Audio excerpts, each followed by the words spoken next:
ជឿជាក់ថាអ្នកទាំងអស់គ្នាលំបាកការតស៊ូក៏លំបាករៀងខ្លួនបើសិនជាយើងមិនកែប្រែជោគវាសនាខ្លួនឯងគ្មានទេវតាណាមកជួយយើងទេខ្ញុំនៅចាំមិនភ្លេចនៅសម្ដីម៉ែមានតែការសិក្សាទេដែលអាចកែប្រែបាន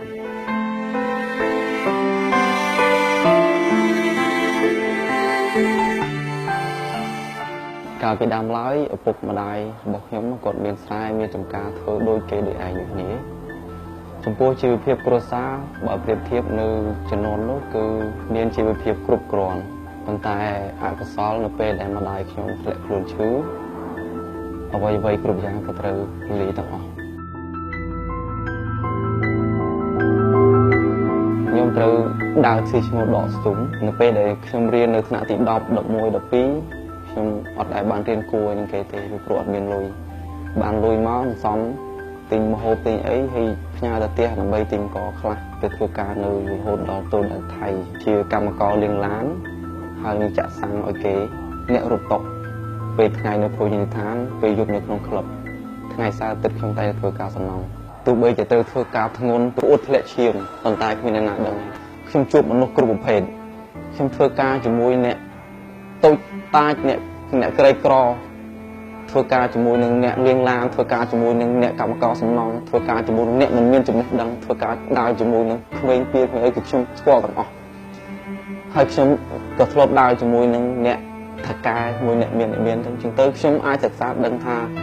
យើងត្រូវធ្វើយ៉ាងម៉េចនៅថ្ងៃអនាគតខ្ញុំជួបនៅថកែចិត្តល្អហើយក៏ជួបនៅថកែចិត្តអាក្រក់ខ្ញុំគិតថាថ្ងៃក្រោយទៅបើខ្ញុំខ្លាចទៅជាអ្នកដឹកនាំខ្ញុំខ្លាចជាថកែរបស់គេខ្ញុំនឹងយកគំរូថកែល្អថ្ងៃមួយដែលខ្ញុំធ្វើការសំណង់ខ្ញុំសុំបាក់លុយទៅផ្ទះគឺដល់ពេលខ្ញុំចូលកងវិញហើយគាត់និយាយថា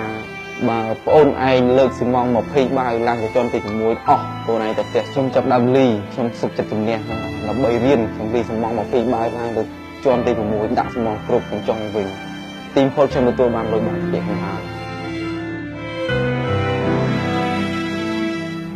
ខ្ញុំខានស្ដាប់សំឡេងម៉ែនិយាយច្រើនរយៈពេល20ឆ្នាំថ្ងៃមួយដែលខ្ញុំត្រូវទទួលបន្ទុកបញ្ចុកបាយគាត់ថ្ងៃនោះគឺជាថ្ងៃដែលខ្ញុំទឹកភ្នែកគាត់អត់មានបាយហូបហើយខ្ញុំថែមទាំងបោកចានគាត់និយាយមកថាអំពើល្អកូនត្រូវតែធ្វើពាក្យមួយម៉ាត់នេះធ្វើឲ្យខ្ញុំកាន់ចានកាន់ព្រាហើយបញ្ចុកបាយគាត់ពិសាបណ្ដាហើយគាត់ទឹកភ្នែកបណ្ដាហើយខ្ញុំសូមអរគុណអ្នកម៉ែដែលគាត់ទោះបីជាជំងឺគាត់ទ្រុឌទ្រោមយ៉ាងណាគាត់តស៊ូរស់ដើម្បីនៅជាសេចក្តីសង្ឃឹមរបស់កូនខ្ញ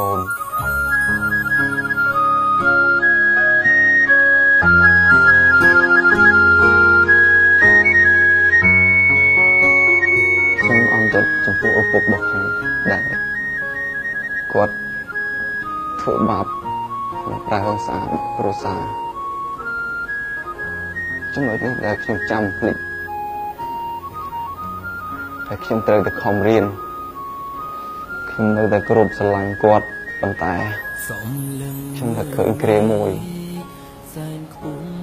ខ្ញុំជឿជាក់ថាអ្នកទាំងអស់គ្នាលំបាកការតស៊ូក៏លំបាករៀងខ្លួនប៉ុន្តែបងប្អូនខ្ញុំទាំងអស់គឺចាប់ការសិក្សាដោយការសិក្សាទៅពុកខ្លះត្រូវរត់ចោលផ្ទះទាំងយប់យកអ្វីមកកាត់ថ្លៃបានទុំបីកូនខំម៉ែតែងសំដងនៅពេលដែលខ្ញុំចប់ថ្នាក់ទី12ភ្លាមអត់ដឹងគោលដៅថាទៅណាមានតែកម្មសញ្ញាបត្របាក់ឌុបមួយហើយនឹងខោអាវមកវែកជាបនកុសលថ្ងៃមួយក្រុមមជ្ឈមណ្ឌលសិក្សាអំពីយុវជនក្នុងពុទ្ធសាសនាតទៅពីការចប់ការអប់រំគឺមានការប្រឡងដើម្បីជ្រើសរើសយកសិស្សបកែមកសិក្សានៅសាកលវិទ្យាល័យបញ្ញាសាស្ត្រខ្ញុំអត់ដឹងថាបញ្ញាសាស្ត្រគឺល្បីដល់កម្រិតណាគឺអត់ស្គាល់អីទាំងអស់មិត្តភ័ក្តិរបស់ខ្ញុំទេទៅពីខេត្តថាខ្ញុំជាប់អាហារូបករណ៍នៅសាកលវិទ្យាល័យបញ្ញាសាស្ត្រក្នុងចំណោមសិស្ស 4000 នាក់ទៅពេលមកដល់សម្ភារក្នុងចំណោម20 នាក់ទីបំផុតក៏បានជាប់លេខ 2ជាបនកសលម្ដងទៀតដែលត្រូវបានលោកតាកុលភេងគាត់ឧបត្ថម្ភទាំងកន្លែងស្នាក់នៅទាំងអង្គហូបចុកទាំងប្រាក់ចំណាយផ្សេងរឿងដែលខ្ញុំត្រូវតបស្នងចំពោះអ្នកមានគុណគឺត្រូវធ្វើជាកូនល្អហ ហើយនឹងមើលថែបងប្អូនបន្តទៀតក្នុងចំណោមបងប្អូន8នាក់មានតែខ្ញុំទេដែលរៀនរហូតដល់សាកលវិទ្យាល័យខ្ញុំសូមផ្ដាំផ្ញើទៅ